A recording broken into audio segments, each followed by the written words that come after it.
Hello friends, welcome to my YouTube channel. So today in this video, I am going to show you how to show the notifications on the lock screen. If you go to the lock screen, so here you can see the notifications here from the lock screen itself. So let me show you how to enable this one. First of all, go to your main settings. Now tap on the option notifications. Okay. Now tap on lock screen. So here you can see the option show notifications. If you want to view the notification from the lock screen itself, then you need to turn on this one. If you want to disable this one, just turn off this option. You can see notification won't appear on the lock screen.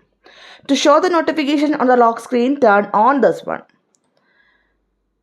So it will control how much information is visible when your phone is locked.